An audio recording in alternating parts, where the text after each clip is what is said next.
encerramento desse ano letivo. Pode-se dizer, colocando a cereja no bolo mesmo. É uma experiência para eles, ao mesmo tempo de muito entusiasmo, mas de muita tensão. Eu estava vendo hoje eles aqui, tô achando eles ainda mais nervosos do que eles estavam no dia da estreia. Né? Vocês estão? Vocês estão? Não?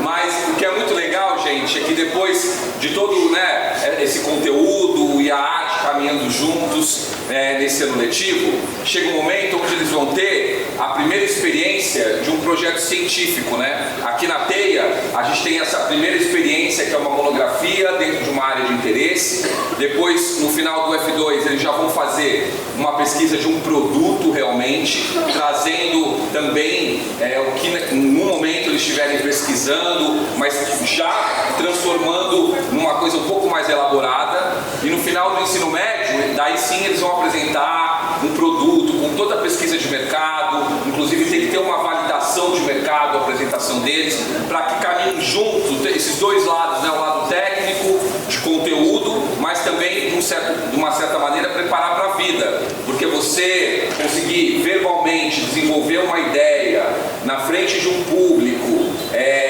mostrando o que você pensa verbalmente, é um lugar que a gente sabe que na fase adulta a gente vai fazer muito, seja de que forma for, né? Em qualquer área. Então uma questão que a gente considera muito importante, por isso que a gente, todo encerramento de ciclo, de segmento, a gente faz esse trabalho. Então é a primeira vez que eles vão fazer isso, e é muito legal, porque quando eles chegarem ali na faculdade, eles já vão ter tido essa experiência algumas vezes. Eu, por exemplo, a vez que eu acho que eu fiquei mais nervoso na minha vida inteira foi apresentar um trabalho científico numa pós-graduação. Isso eu nunca fiquei tão nervoso quanto isso. Então realmente é uma experiência, né? Eu passei velho, assim, já, sei lá quantos anos eu tinha, mas acho que eu tinha mais de 40 já quando eu fui passar por isso. Então, eu fiquei apavorado. Então é muito legal que eles possam passar por essa experiência nesse momento da vida deles e sentindo essa energia de se comunicar com o público, ainda mais na frente de vocês. Mas é isso, espero que vocês gostem. Beijos. Muito obrigado.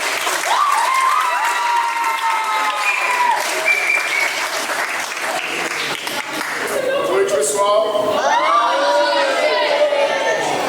bom, o momento chegou, é um momento de celebração, mas também é um momento de despedida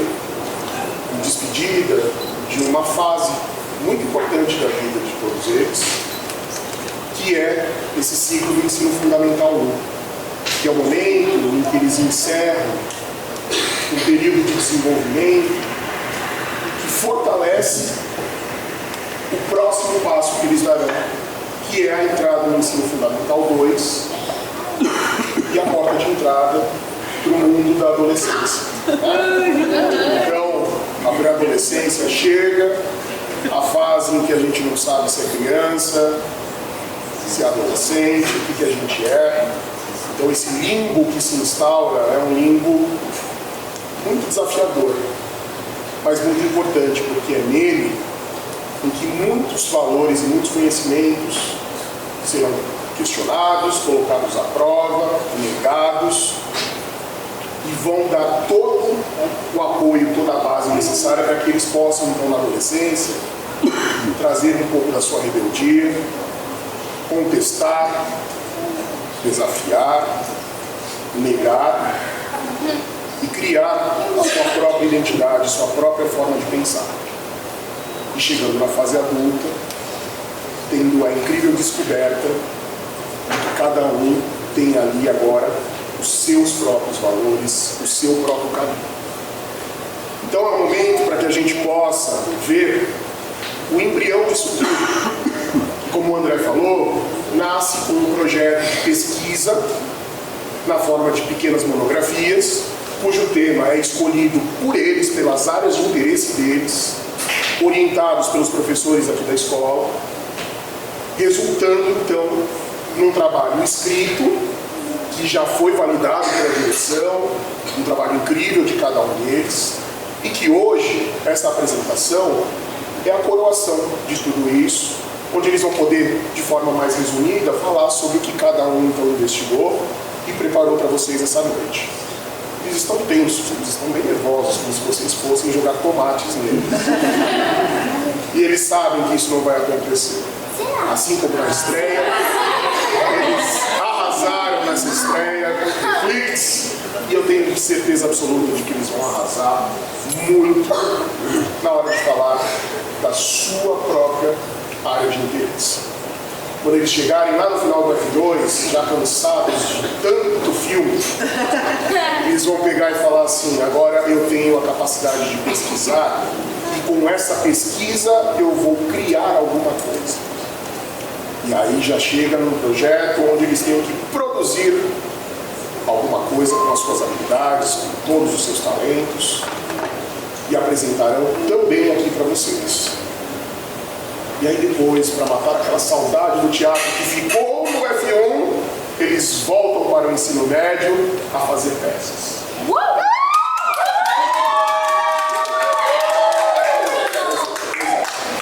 E ao final do ensino médio, esse projeto que começou como uma pequena pesquisa, se torna então uma pesquisa aprofundada, cujo produto que vai resultar dessa pesquisa vai ter uma validação de mercado, onde eles vão de verdade ver essa criação para o mundo, para as pessoas, e que eles possam então, inclusive, viver daquilo que eles sabem fazer de verdade.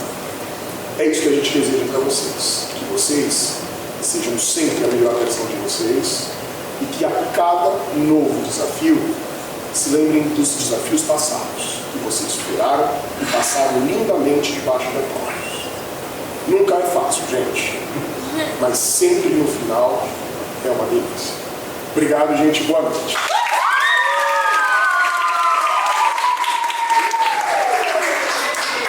Só quero aproveitar o dia de hoje só para dar um aviso para vocês e fazer uma divulgação, na verdade. Normalmente, os alunos sentem um pouco de falta de teatro quando eles entram no Fundamental 2. Porque no Fundamental 2, eles vão trabalhar com cinema, que é uma experiência bastante diferente, muito rica também, mas que é muito comum a gente ver: nossa, queria continuar fazendo teatro, ainda mais quando eles terminam as apresentações. Às vezes a gente ouve alguns pais também falando sobre isso. Então a gente resolveu, pela primeira vez aqui na TEI em 20 anos, fazer um curso de montagem teatral para todo mundo do F2. Então a gente vai ter uma... A gente vai ter uma aula eletiva de montagem teatral dirigida pela Gabi Zivinski. Então, quem tiver afim de fazer esse curso, essa matéria eletiva, ano que vem a gente vai estar colocando à disposição de todos vocês, tá bom? Tinha esquecido.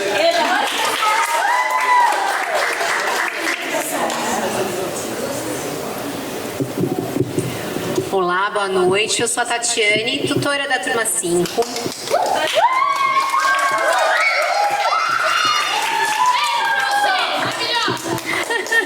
Sejam todos muito bem-vindos, então, à formatura do Fundamental 1, né, do 5º ano do Fundamental 1.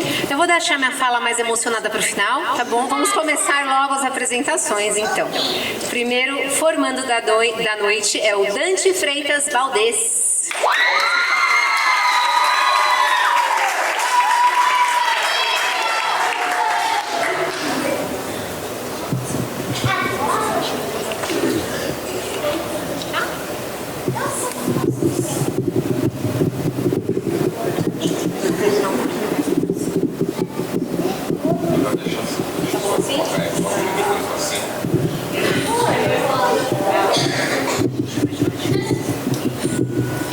Alô?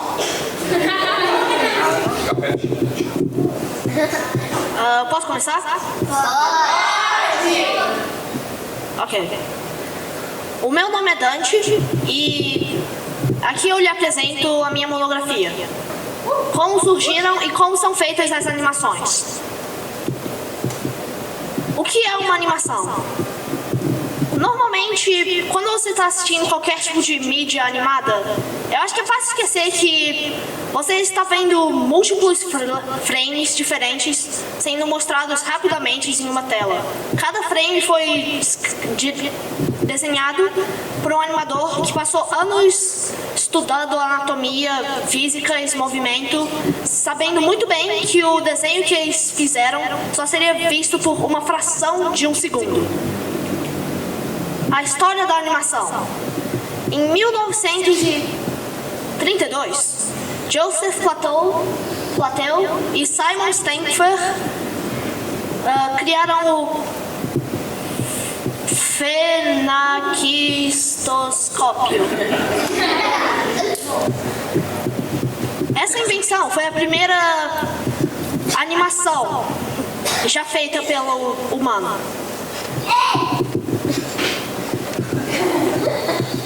Okay.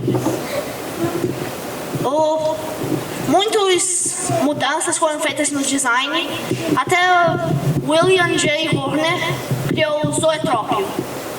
Basicamente uma versão melhorada da outra versão antiga.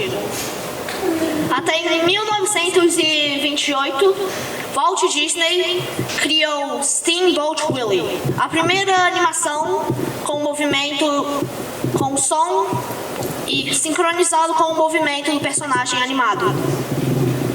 Muitos anos se passaram e pequenos ajustes foram feitos com criações como Rainbow Dance e Flintstones, até chegar na era de ouro de animações, com coisas como Popeye, Bambi, etc. Walt Disney e Hayao Miyazaki são figuras bem importantes na história de animação. Walt criando a Disney, um império de animação, e Miyazaki criando o estúdio Ghibli, que é Ghibli.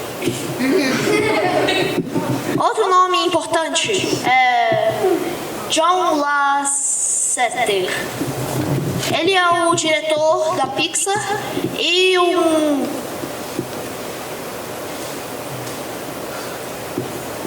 Walt Disney Animation Studios. Ele criou filmes como Carros, Toy Story e Vida de Inseto. A primeira animação brasileira, o Kaiser, foi feita em 1917. Só que infelizmente só sobrou um frame da animação. E não sabemos o que o resto parecia.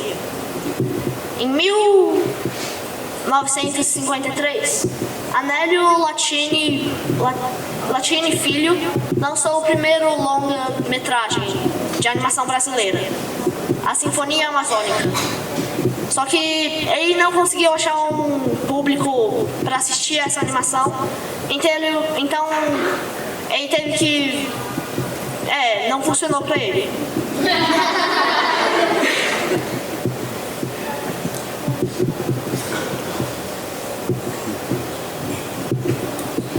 Antigamente, estúdios como Disney, Cartoon Network e Nickelodeon criavam múltiplos desenhos ótimos com o charme da animação e histórias cativantes com personagens interessantes que conseguiram conquistar o público. Só que atualmente, estúdios começaram a demitir funcionários para conseguir cortar os custos e tentar fazer inteligência artificial, o que realmente fez as animações atualmente piorarem um pouco. Só que estúdios de animação independente ou animação indie conseguiram usar isso para melhorarem e ficarem melhor do que qualquer estúdio conseguiria fazer atualmente. Com shows como Murder Drones, Helluva Boss e Lackadaisy, sendo alguns que eu escolhi para mostrar aqui. Conclusão.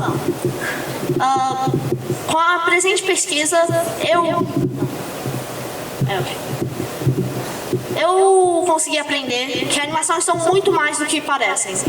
Mesmo sendo só múltiplos frames desenhados aparecendo em uma tela, eles ainda são uma das minhas tipos de entretenimento favoritos. E podem não ser para todo mundo, mas eu pessoalmente acho que animações são incríveis e devem ter mais reconhecimento. Fim.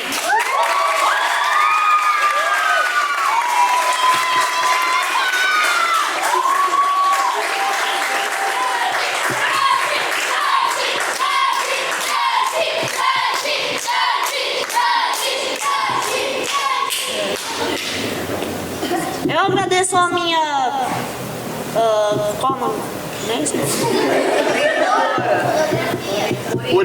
Orientadora. Camila, por ter me ajudado a criar esse projeto.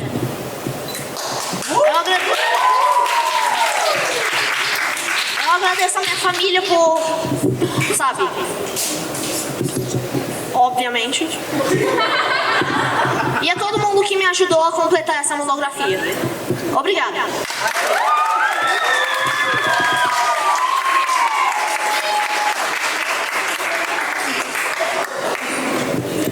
Muito bom, vamos lá então, continuando.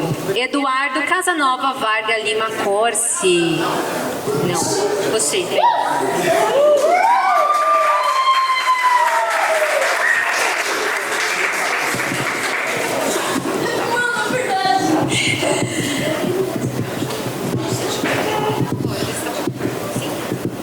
Oi, boa noite. Meu nome é Eduardo.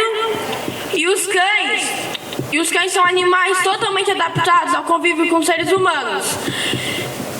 Mas para chegar a essa fase atual, tiveram que passar por várias fases evolutivas. Uma história que começou há cerca de 20 mil anos atrás, quando nem latiam e nem podiam ser considerados cachorros. E essa pesquisa irá destacar o husky siberiano em fisionomia, características. O husky originou-se na Rússia, onde foi criado pelo povo Chukuty por milhares e milhares de anos. O motivo disso é pela utilização dos cães em puxar trenó, pela resistência ao frio extremo, por proteger os poucos animais que os humanos se alimentavam, por proteger as mães e crianças das aldeias e por acompanhar os homens eventualmente nas caçadas. O husky é um dos cachorros mais parecidos com o lobo. E uma dessas semelhanças são a aparência física, a resistência ao frio e ele uiva bastante também. Mas todos os cães vieram de uma raça só de lobo, a qual foi extinta. E cientistas tentam descobrir qual raça de lobo os cachorros vieram. Os huskies são cachorros amigáveis, doces e companheiros. Mas, com seres menores, eles sempre devem estar em supervisionamento, pois eles podem fazer brincadeiras que podem machucar. Mas, mesmo sendo companheiro, doce e amigável, ele não é fácil de educar, pois ele tende a ser teimoso e tomar as próprias decisões. A fisionomia do husky. O husky tem diversas cores, do preto puro, branco puro, cinza com manchas brancas, preto e branco com manchas claras, marrom claro com manchas claras. E o husky tem uma pele de dupla camada, podendo suportar ao frio e o calor. E a heterocromia, que são os dois olhos do husky de cores diferentes, é um estado de melanina em cada olho, podendo ter mais ou menos melanina. E acredita-se que essa condição foi passada nos tempos em que o husky vivia na neve. Conclusão. Com essa pesquisa, aprendi mais sobre o husky siberiano, em suas características. E uma dessas características que mais me chamou a atenção são o uivo, a resistência ao frio extremo e a heterocromia. E alguns cuidados que você pode ter com o husky é dar banho nele 2 vezes por mês, Porque se você der banho diariamente ou semanalmente, pode prejudicar o pelo do seu husky. E outra coisa é escovar o pelo dele diariamente.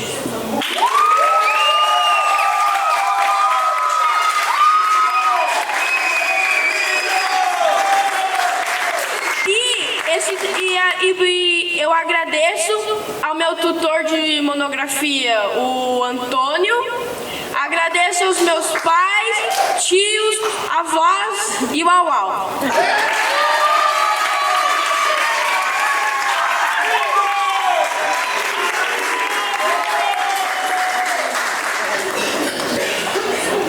Muito bom.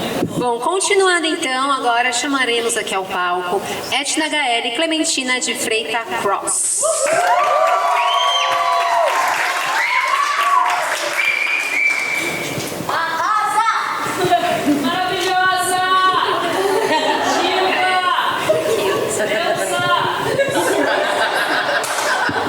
Trouxe o fã clube, hein, galera? Oi? Oi. Boa noite, gente. Tudo bem? Hoje eu apresentarei a minha monografia, que é sobre Y2K. Vocês conhecem? Bom, eu vou explicar do mesmo jeito. O Y2K é um estilo que as pessoas usavam nos anos 2000. Eu nasci em 2013, então eu não saberia, mas eu pesquisei, né? Bom, começando com os acessórios de cabeça, né? Eu tenho essa boina que eu emprestei da minha mãe, porque era a única coisa que eu tinha em casa. Mas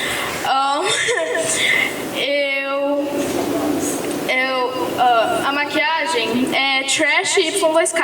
E trash é lixo em inglês, mas não é lixo minha maquiagem, né? É tipo uma coisa que você trabalha muito, mas fica bagunçado.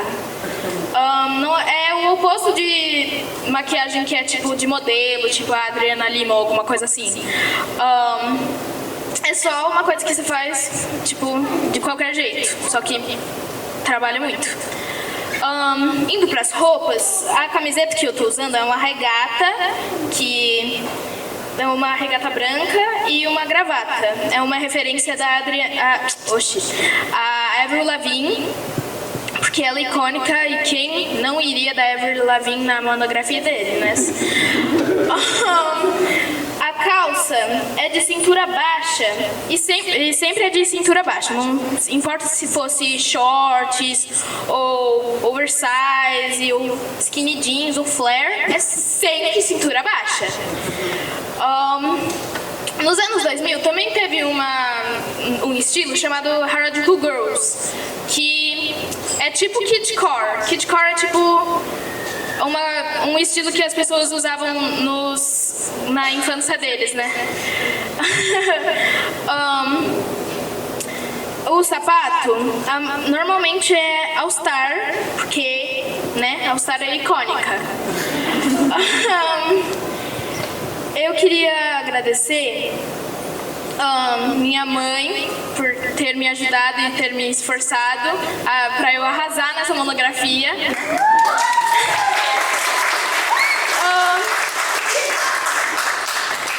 Ao Douglas por ter me ajudado nessa monografia e por ser o meu mentor, né?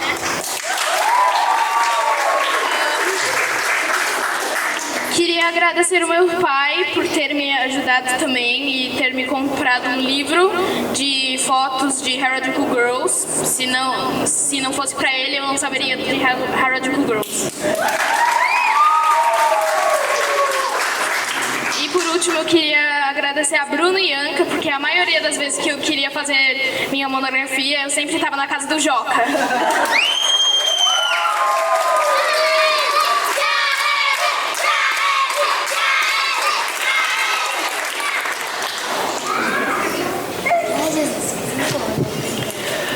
Bom, muito bom, Gaeli, parabéns.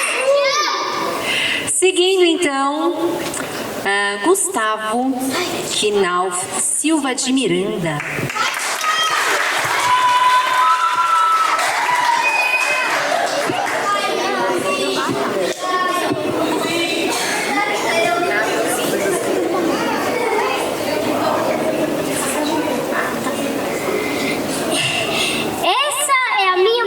geografia, que eu fiz como projeto do final desse ano. Pelas teorias mais aceitas, o Big Bang foi o início do universo, uma explosão que ocorreu há 13,8 bilhões de anos atrás. Os fenômenos do universo incluem estrelas de nêutrons, que são corpos celestes densos, muito densos, que é formado quando uma estrela morre.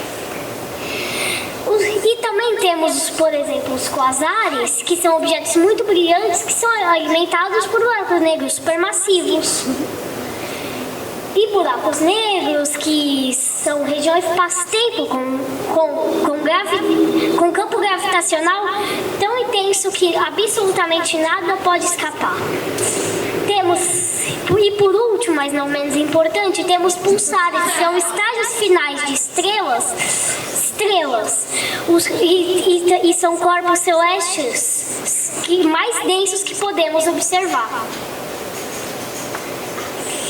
A Via Láctea, ela nasceu logo após o Big Bang de uma nuvem de gás e poeira, logo após o Big Bang. O sistema solar, ele se formou há 4,7 bilhões de anos atrás, a partir de uma nuvem de gás e poeira. E a Terra também se formou dessa mesma forma, mas ela surgiu em 4,6 bilhões de anos. A Terra, ela tem uma crosta, um manto e um núcleo que compõem a estrutura interna dela. E a origem da vida é cerca de 3,4 bilhões de anos a partir de processos químicos, e a evolução desses organismos, eles eram simples e aí eles foram ficando mais complexos, como animais e plantas. A Via Láctea, ela tem 13,6 bilhões de anos. O tamanho dela é de cerca de 100 mil anos-luz. E o Sol está localizado a mais ou menos 16 anos-luz do centro da Via Láctea. O universo, ele é composto por matéria, energia, espaço e tempo. E isso inclui planetas, estrelas, nebulosas e satélites. A conclusão desse trabalho é que o universo ele é grandioso e espetacularmente magnífico, com muitos universos interessantes, com muitas coisas interessantes. E através desse estudo eu pude conhecer um pouco sobre a vida na Terra e os mistérios do universo que nos tornam cada vez melhores.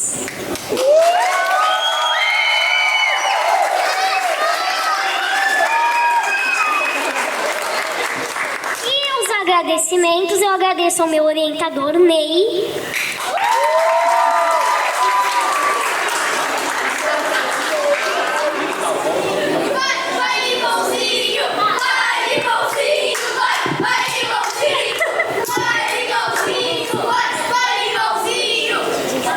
Vamos lá então para a próxima apresentação. Joana de Medeiros Monastério.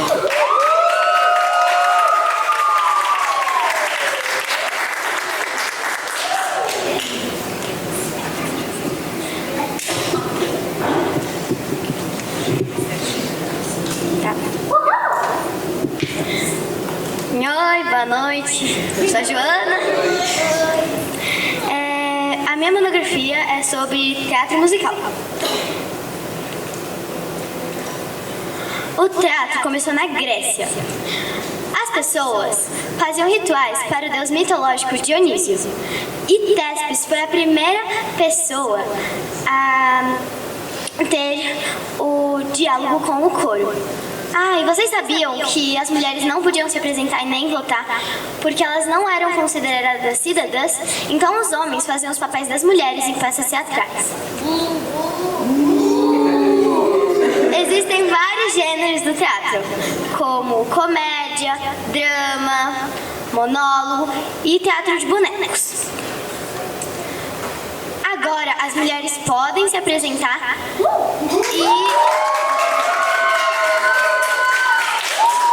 e além de se apresentar, elas podem atuar, elas podem fazer o figurino e o cenário, elas podem fazer som e a iluminação. O teatro musical é uma mistura de ópera, dança e teatro.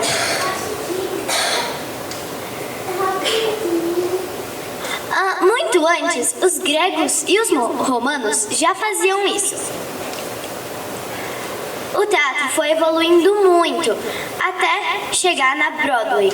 A Broadway é igual uma avenida gigante com muitas casas de shows, com 39 teatros grandes. O teatro musical o Brasil começou copiando os Estados Unidos, mas agora ele faz as próprias peças teatrais. Nos anos 60,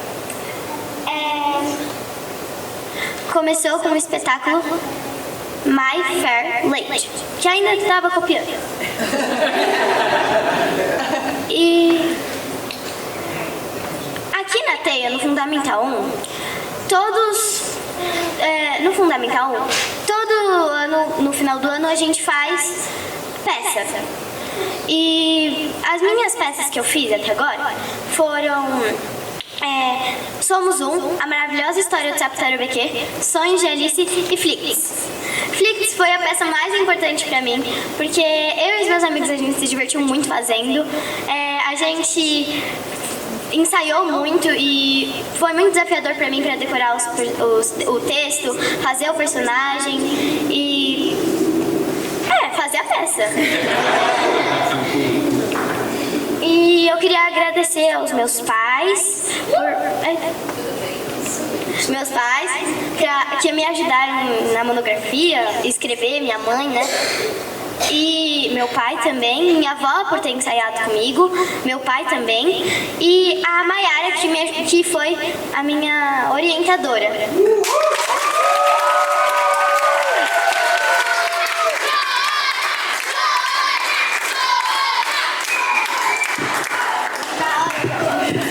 Muito bom. Vamos lá então para o próximo formando, Joaquim Paraíso Moraes Pereira.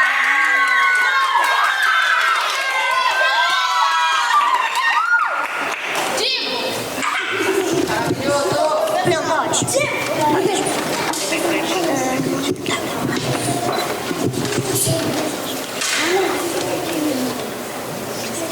Oi, pessoal, boa noite. Nessa monografia eu vou apresentar a história do vestido. Como ele surgiu, como ele mudou ao longo dos tempos até se tornar uma peça tão importante no guarda-roupa feminino. O surgimento do vestido. Lá no começo, as pessoas usavam roupas simples feitas de peles e linhos, que são chamadas de túnicas, como estas.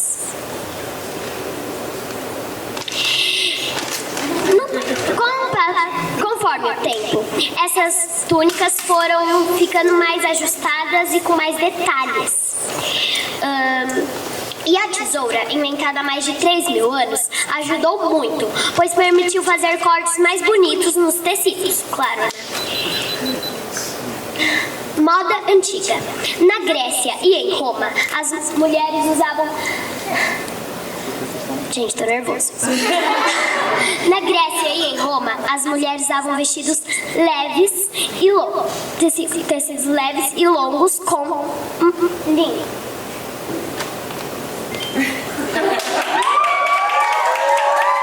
Como esses. E elas amarravam eles com cintos. O Renascimento. Os vestidos eles ficaram mais elaborados, com saias volumosas e cinturas marcadas, com crinolinas e espartilhos.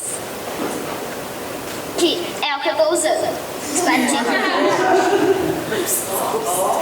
São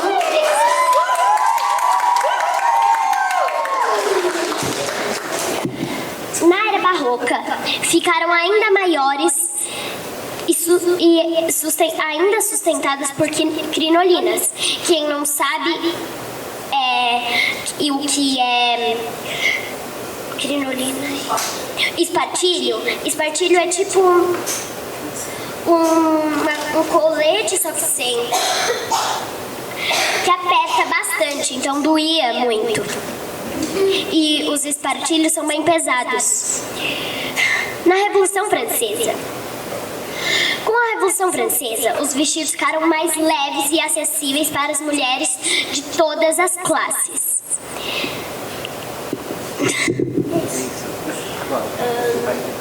Inovação da moda feminina.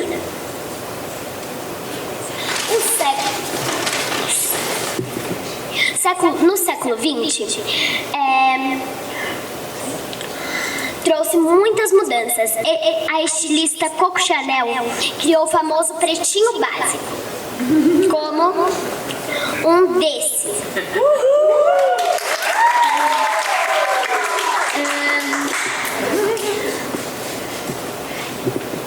Em 1925, um vestido simples e elegante e confortável.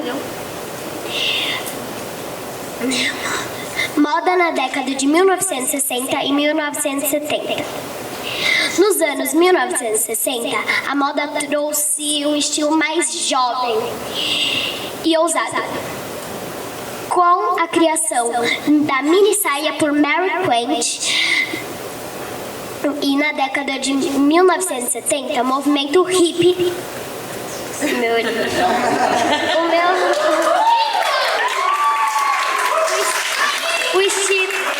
O estilo hippie influenciou muito os jovens. O vestido de hoje, no século XXI, o vestido continua a ser uma peça essencial no guarda-roupa feminino.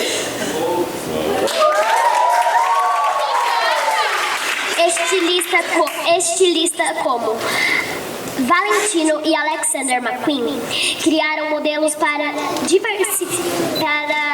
ter mais diversidade e para todos os lugares. Até os vestidos de noiva mudaram, que é uma peça muito rígida, né, que tem que ser essa. Não, até os vestidos de noiva mudaram, permitindo que cada mulher escolha o seu. Cada mulher não, né? Não tem só mulheres que usam. Cada pessoa escolha um estilo único e cada pessoa escolha um estilo único. Conclusão. A conclusão é que eu aprendi que vestido não tem gênero. Isso eu já sabia. Mas que vestido não tem gênero. E que ele foi evoluindo e se encaixou em cada personalidade. E vestido é uma coisa muito única. E agora eu acho que tá muito melhor esses vestidos, porque os vestidos antes eram pesados, apertados e não era muito, não tinha muita liberdade. Então, é isso.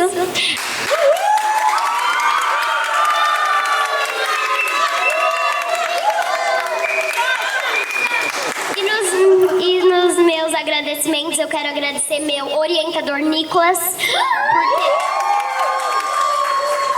por ter me ajudado nos slides e no meu texto, tudo. Agradecer minha mãe por ter me ajudado em muitas coisas. Eu quero agradecer a mim mesmo.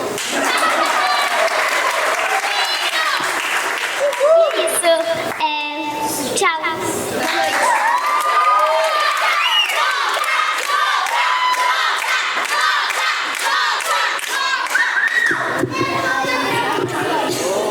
Continuando com as apresentações, então, vamos para o próximo estudante, Kenny Leituga de Lima Ventura.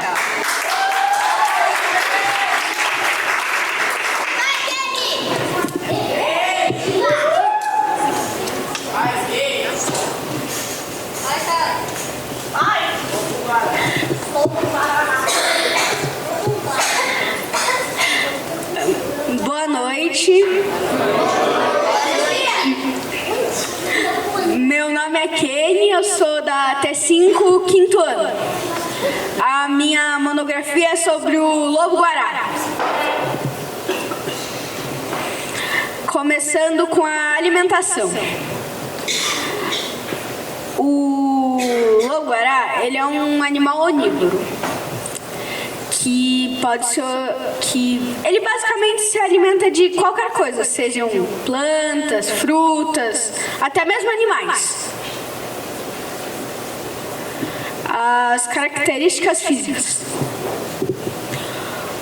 Uma coisa bem perceptível dele é que sua cabeça, ela é bem pequena, o que faz com que ela pareça de uma raposa.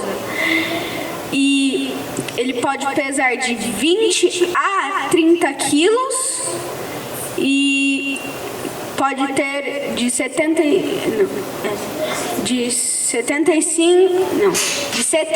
a 95 centímetros de altura.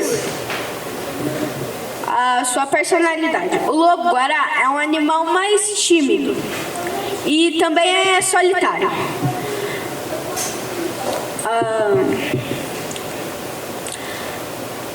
Também é um animal noturno, ou seja, é mais encontrado à noite. Seu habitat é o cerrado, principalmente, que ele é muito importante para o ecossistema do cerrado, que ele ajuda muito o ecossistema. Os lobos-guará são territorialistas. E mesmo dividindo o mesmo espaço, os lobos-guará dificilmente convivem entre si, a menos na época de acasalamento.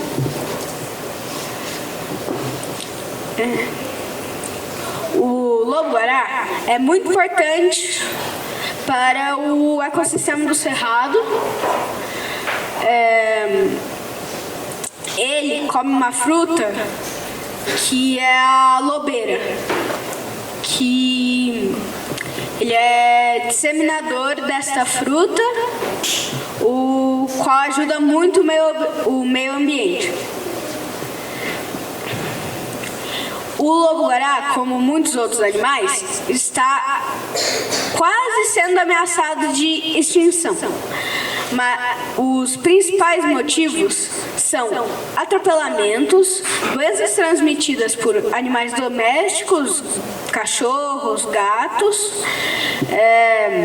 e a captura e a caça deles. A conclusão é que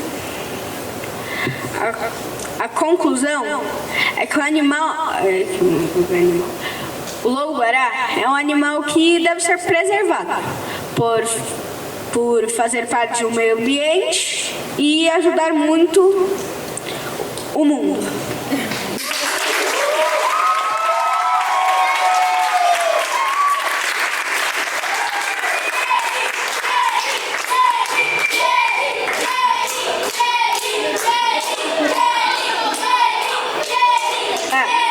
Os agradecimentos, eu agradeço ao meu orientador Theo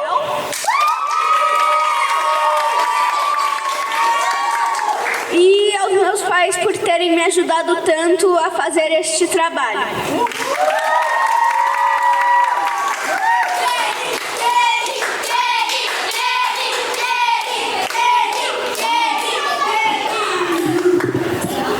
Continuando então, a próxima formanda agora a se apresentar, Manu Sivinski Moraes.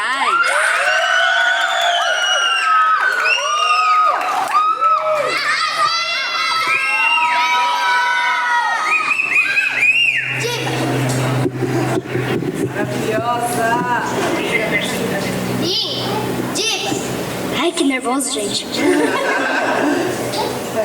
Boa noite. Hoje eu vim apresentar minha monografia, que é sobre a essência da moda. A essência da moda é como a alma da roupa. Imagine que a moda não é só o que a gente veste, mas a maneira como mostramos quem somos e como nos sentimos para o mundo. Cada roupa, cor ou estilo tem um significado. E a moda muda porque o mundo também muda. Tipo na década de 1950. Temos a essência da mulher feminina. As mulheres... Gente, fiquei nervosa, né? Os vestidos e as saias eram sempre com estampas abstratas ou flores, e sempre o tamanho era na metade da panturrilha. E na década de 1960, a essência da mulher futurista, as mulheres largaram as saias na metade da panturrilha pelas calças jeans e mini saias. E na década de 1970, a essência da mulher é livre. As técnicas de tie-dye, crochê, bordados e miçangas também foram escolhidos e representam essa época. E na década de 1980, a essência da mulher ousada, essa época ficou marcada por apostar no exagero e na extravagância. E na década de 1990, a essência da mulher alegre. A moda era colorida, feliz e abusava de diferentes tecidos, cortes e sobreposições. E na década de 2000, a essência da mulher eclética, as bainhas coloridas e calças com estampas camufladas também foram itens que marcaram a geração. E com isso, entendemos que a moda pode ser tudo. Tendência, ousadia, alegria, política, beleza, liberdade, inspiração, emoção, harmonia, desarmonia, amor e cultura.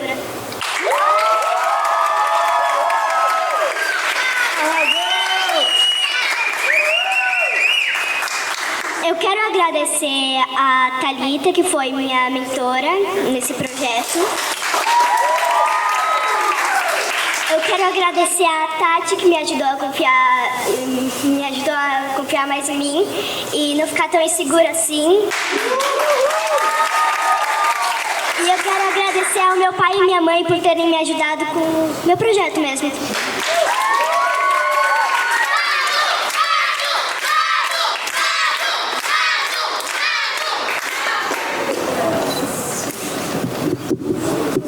Bom, vamos continuar então. Vamos receber então Pedro Cardoso Moreira Lima.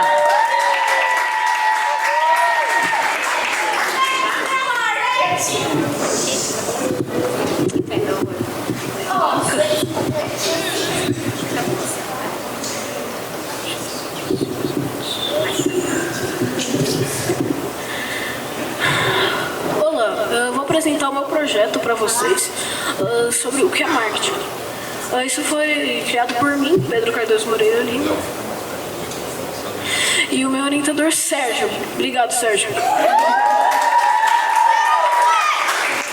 O marketing é criar, comunicar e entregar. Aí você pode te perguntar, entregar o quê? Ofertas que têm um valor para os clientes, envolvem a identificação de necessidade do público. Quer saber o que seu público gosta. Além de promover e vender produtos ou serviços com estratégia de publicidade, que é a estratégia para você ganhar dinheiro e público. Marketing digital é um tipo de publicidade por canais online, para se conectar com os clientes, atrair novos negócios, criar relacionamentos de confiança e desenvolver a identidade de marca que faz o seu negócio famoso. O tráfego tráfego pago é investir dinheiro nas plataformas de anúncio para que seu site seja mostrado com mais frequência às pessoas, atraindo um número maior de visitantes para o seu canal da internet. O tráfego orgânico é o que acontece de maneira espontânea quando uma pessoa faz uma busca na internet e encontra seu site. O programa de afiliados é um serviço de publicidade prestado por uma empresa que aluga e vende espaços publicitários na internet, de modo que o titular do espaço alocado é remunerado de acordo com o desempenho da campanha publicitária. Aí tem um projeto que vai ser de marketing digital de jogos antigos, dos anos 1980. Então eu posso te perguntar, ei, quantos anos você tem? Você já imaginou jogar os jogos que sua mãe e seu pai jogavam? Eu posso te provar que eles são mais divertidos do que você imagina. O fliperama foi lançado em 1960, que tinha vários jogos famosos, como Marvel vs Capcom, que foi lançado em 1900, nos anos 200. Meu Deus. O River Raid foi lançado em 1982 pela empresa Activision, que foi lançada com a empresa Rocket Show, que foi quem fez o jogo, e o Atari, que foi lançado em 1977, que foi lançado nos Estados Unidos, depois veio pro Brasil nos anos 1983. Mas minha inspiração foi a Casa do Videogame, pessoas que ajudaram nesse projeto, Cristiane e Sérgio, meus familiares, e minha mãe e meu irmão. Obrigado pela atenção.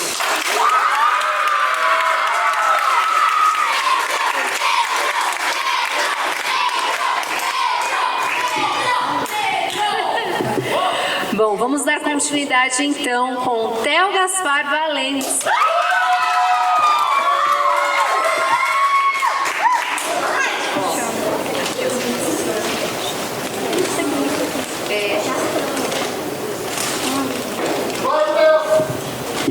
Quem foi que gritou isso? Ah, meu pai. Tá funcionando? Eu não tô ouvindo, pra mim tá normal. Tá funcionando? Tá, isso é bom. Pode começar? Tá. A minha monografia é sobre o Japão, um estudo sobre a cultura e o espaço. E eu vou começar... Ah, é o outro botão. Com uma introdução rápida para explicar como o Japão surgiu. O Japão surgiu 680 anos antes de Cristo. E lá eles chamam de Nihon ou Nippon, que é Japão em japonês. As principais ilhas do Japão são Honshu, Hokkaido, Kyushu e Shikoku, além de existirem mais de 6.000 outras ilhas pequenas. Na minha monografia, eu coloquei esses temas: bandeira, monumentos, lugares, fauna e flora, produções, roupas, festas e eventos, pratos e músicas típicas, sistemas de linguagem e só, além da introdução e da produção. Mas eu preferi só aqui mostrar apenas a introdução, a bandeira, os pratos típicos, os sistemas de linguagem e a conclusão, para não ficar muito demorado. Agora a gente vai para a bandeira, que é o primeiro tópico de verdade daqui. A bandeira é composta por um retângulo branco com uma bola vermelha no centro. A bola que tem no centro representa o sol nascente. Isso é dado porque... Ah, tem um mouse ali. Tá. Isso é dado porque o Japão é um dos países que está mais ao leste do mapa. Não é o que está mais, mas é um dos. Então, o sol lá nasce primeiro do que nos outros lugares. Agora vamos aos pratos típicos. Chegou a hora de falar de comida. Ei.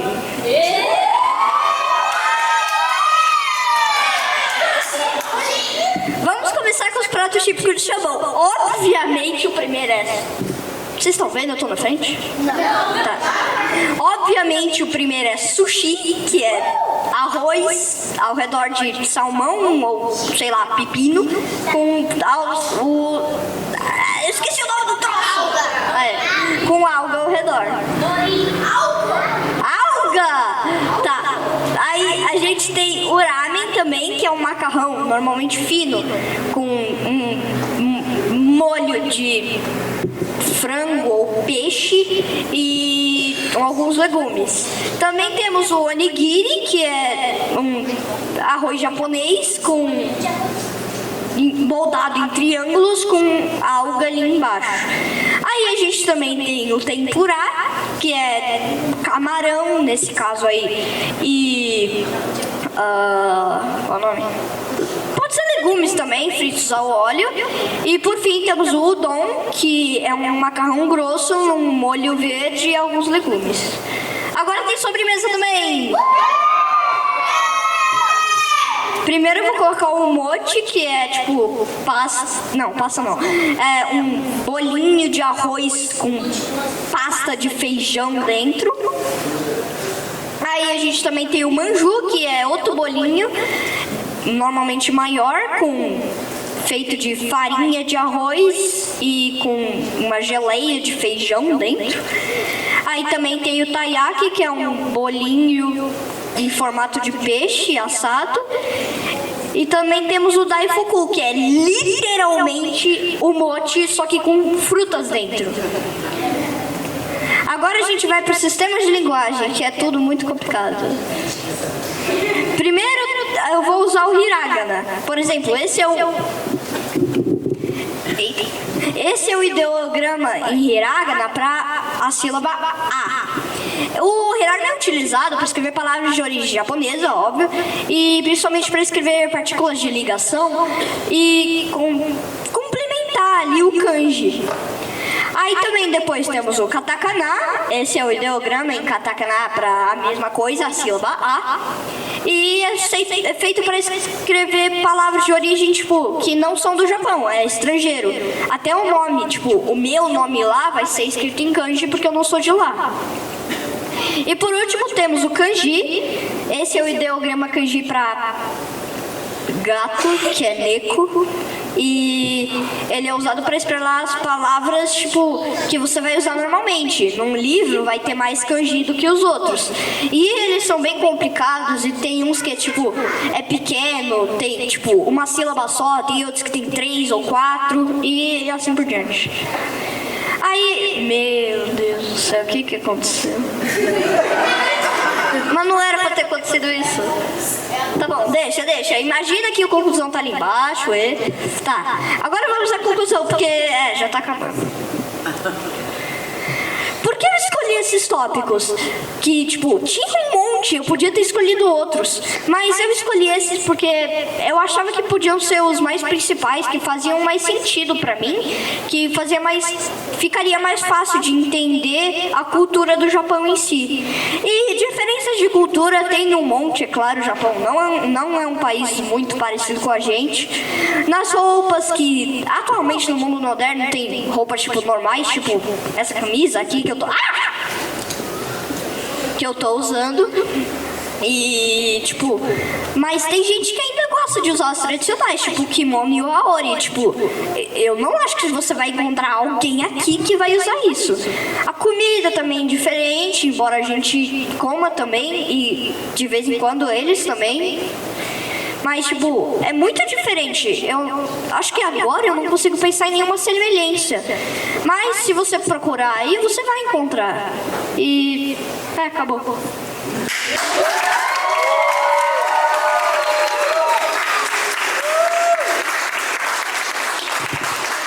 Eu queria agradecer ao Caio que Cadê o Caio? Tá, o Caio tá ali. O Caio que me ajudou nessa. Queria agradecer meus pais, que estão bem ali. E só.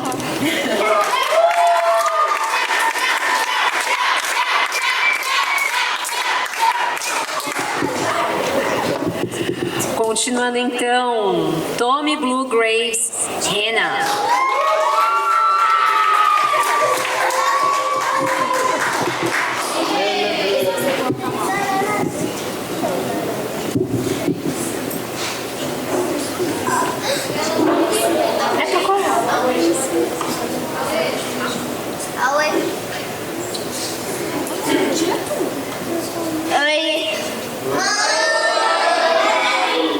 Hoje eu vou mostrar a história do futebol. Esse trabalho explora a história do futebol, a história das Copas do Mundo e os melhores jogadores de cada edição. O início. O futebol começou lá na China, uns 3.000 anos antes de Cristo. Mas também não eram só os chineses, também eram os romanos, os gregos e os egípcios. Mas não era bem um futebol, era mais para um rugby, mas também um futebol.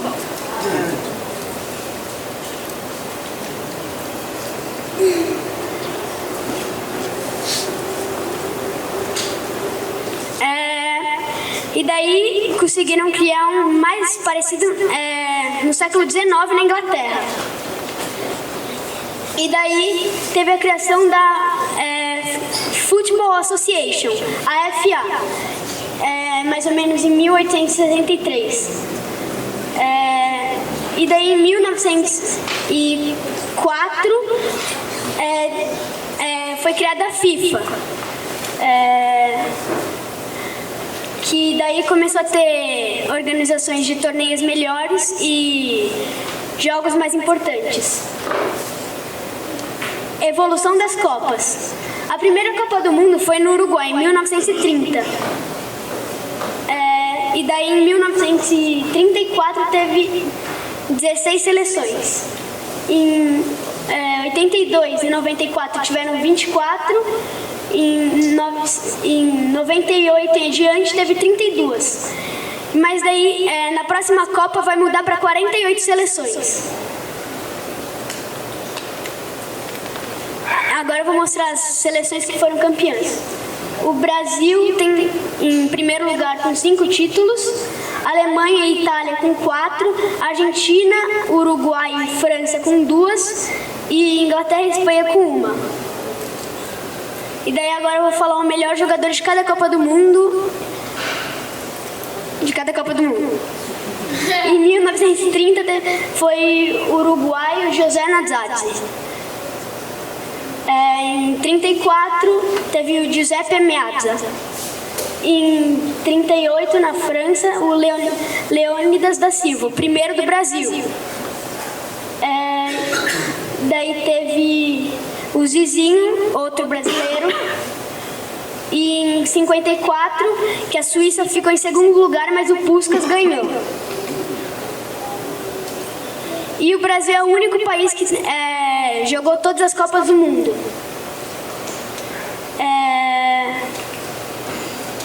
A minha conclusão... Concluímos.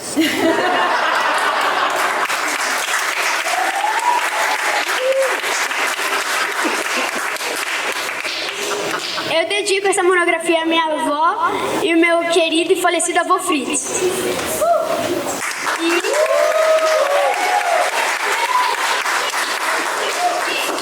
Eu agradeço ao Arthur por ter me ajudado com a monografia e ao meu pai.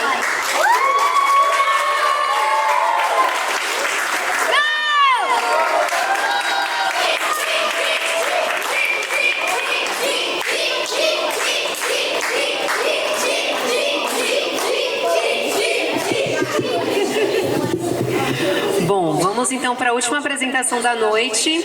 Dan Sequito de Freitas Higuchi.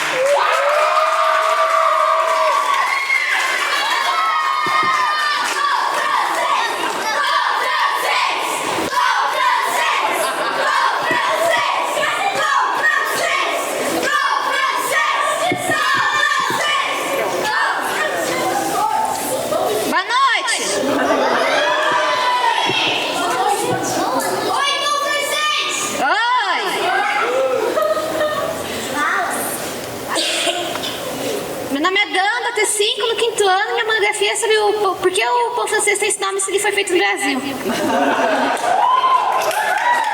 Essa ideia surgiu quando eu estava comendo pão francês no lanche, eu tinha que dar uma ideia logo para a monografia.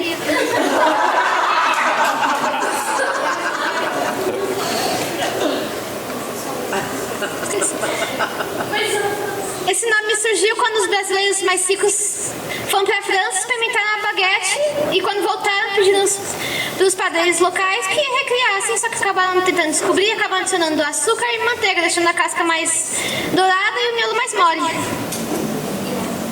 É isso que eu me lembro. É. Ai, dá pra passar.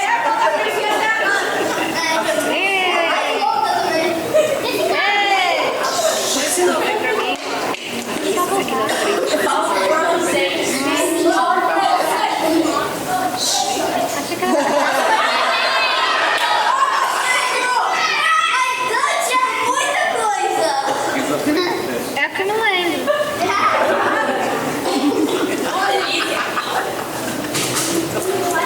Eu não consigo ler.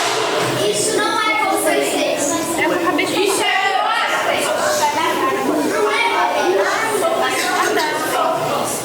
Eu visitei 2 padeiros. Um condomínio da minha mãe, que eu fui visitar no prédio, no apartamento, e eu vi como é que era o processo. E o Ramido, que é físico, músico, dançarino, padeiro e amigo da minha mãe.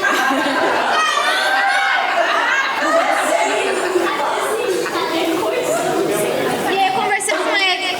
E a ideia dele é que mudasse o nome do pão francês para pão brasileirinho, por causa que o tá dando crédito da França, sendo que foi feito no Brasil.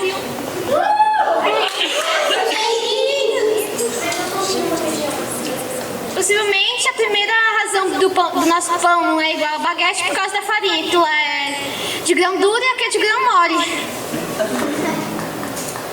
E aqui, conforme o tempo, ele recebeu diferentes nomes aqui em regiões do Brasil, em São Paulo e no Distrito Federal, como pão francês e filão na Bahia e Minas Gerais como pão de sal, no Rio Grande do Sul como cacetinho, no Ceará como carioquinha, no Rio Grande do Norte como pão de água e em Pernambuco como pão de Jacó. E o dia do pão francês é dia 21 de março. E eu vi várias artes no pão de forma.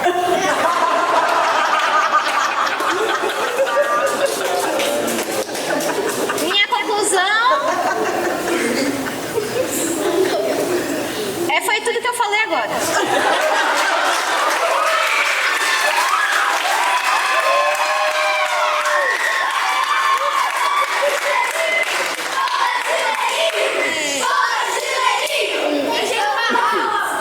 Minha dedicatória pro pão francês, a cozinha Ana Paula, a minha mãe, meu pai e a Tati.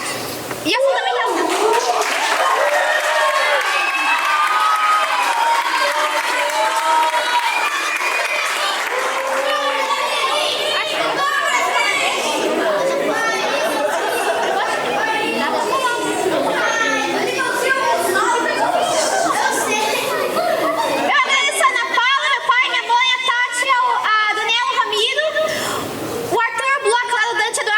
Felipe, Gaeli, Gustavo, Ricardo, Joana, Joca, Kenny, Laura, Manu, Marina, Pedro, Sofia, Thelma, Victor, Yara, Francisca, Hanna, Lena, Laís, Latifa, Leonardo, Lino, Lucas, Luísa, Nina, Noah, Theo, Ivo, Aileu, César, Aissa, Gabriel, Martim, Matias, Vicente, Tessa, e a avó do Blue, e a todos que me ajudaram.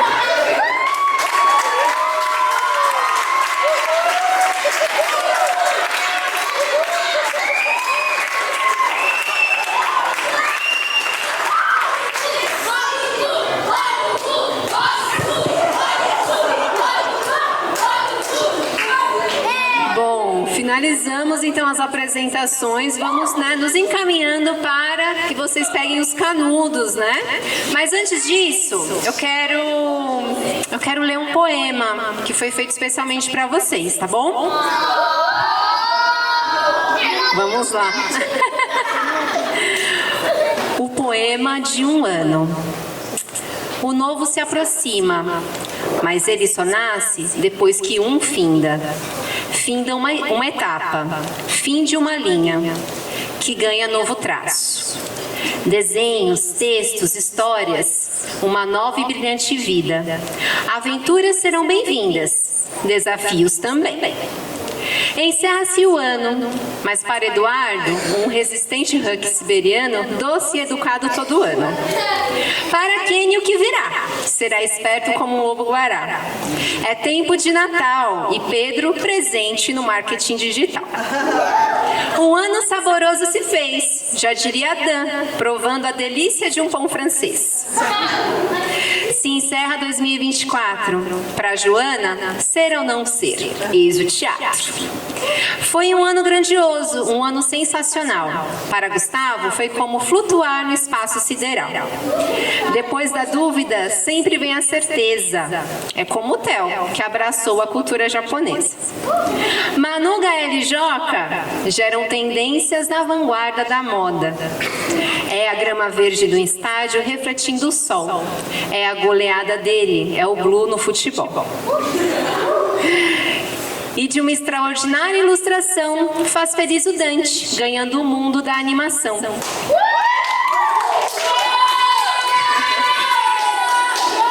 E já Elias, o universo do K-pop. Por que não?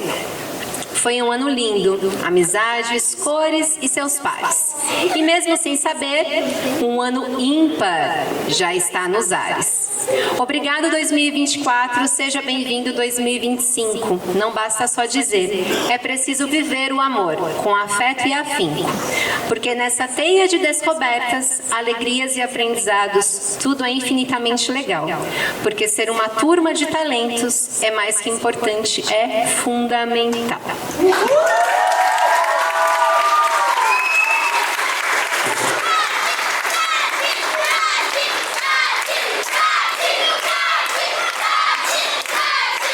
Agora calma lá que não fui eu que escrevi porque eu não tenho todo esse talento.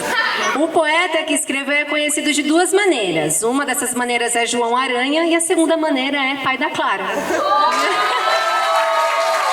Pai da Clara que fez pra vocês, né? E antes da gente entregar então os canudos, eu quero muito agradecer esse semestre, né? Foi desafiador para todos nós, né? A saída do Geraldo, a ida da Thalita para Portugal, né? Então tivemos muitas coisas, passamos por muitas coisas juntos e eu quero agradecer de coração ao carinho de vocês, ao respeito de vocês. Estendo também esse agradecimento às famílias, né? A todos que respeitaram e apoiaram o meu trabalho. Muito obrigada. Isso assim colabora muito com o trabalho que a gente faz aqui na escola. E é isso. Consegui não chorar. Yes!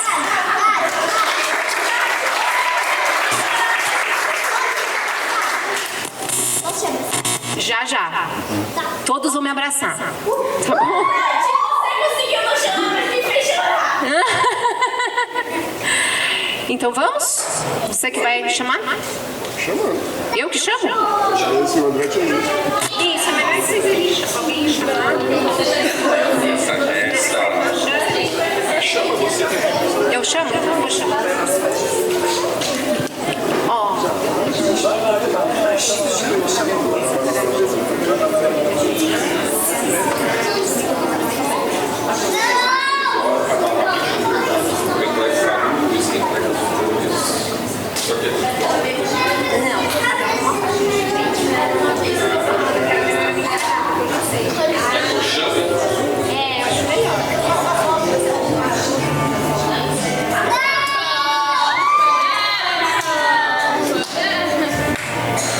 Vamos lá, gente. Em primeiro lugar, o Dan.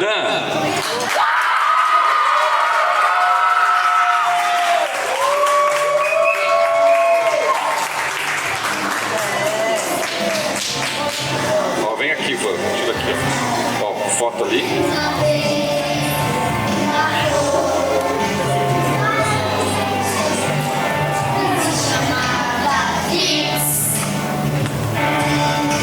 Não tinha força do desejo.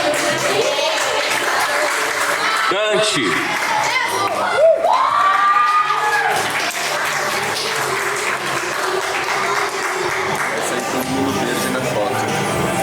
Tinha força do desejo.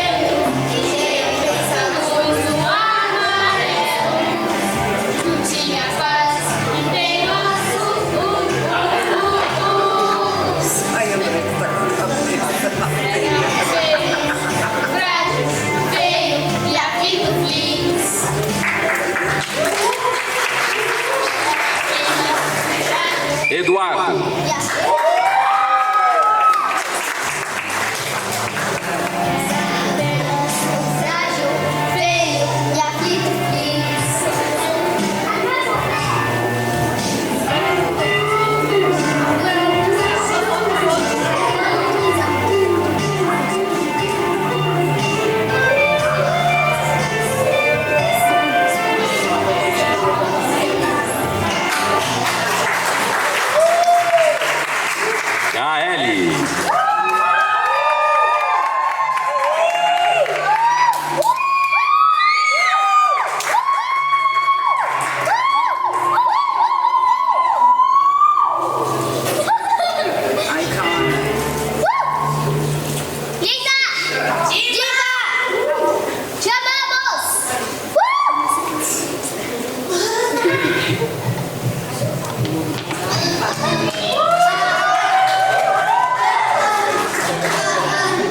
Elias.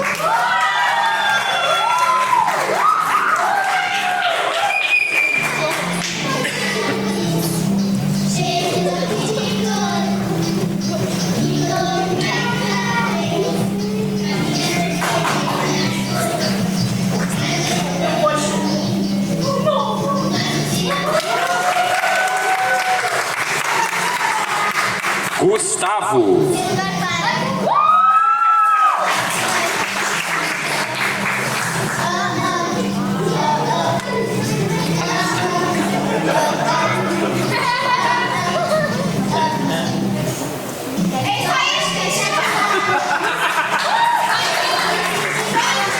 Joana.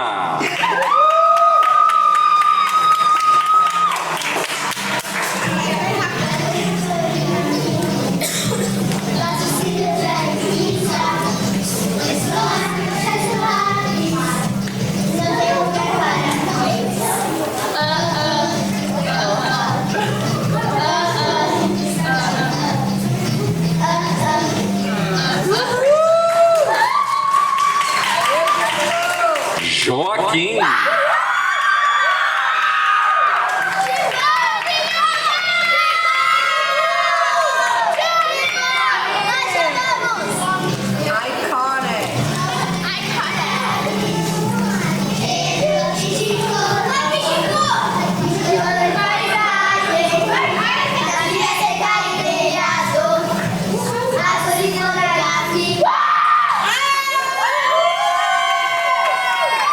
Kenny.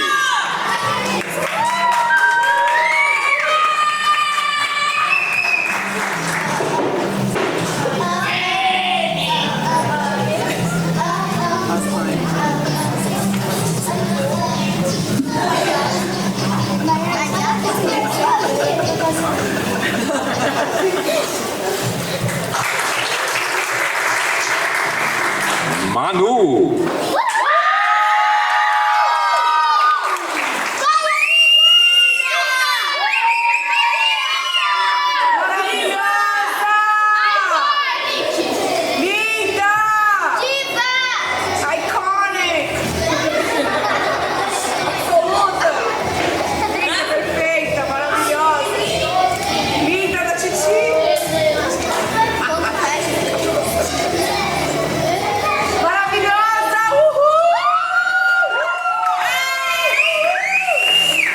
Pedro.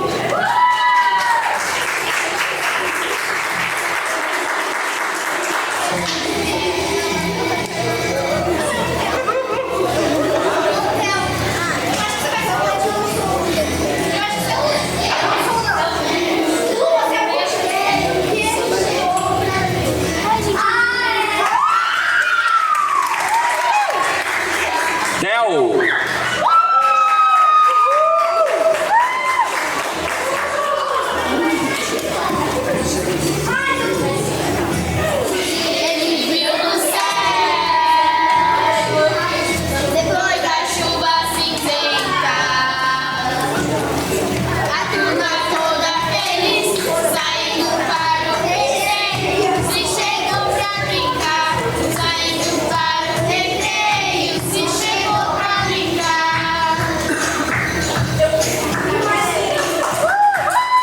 E Blue.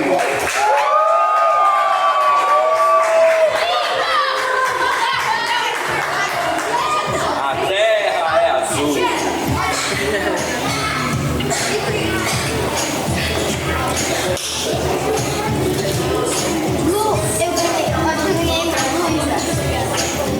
Gente, é isso.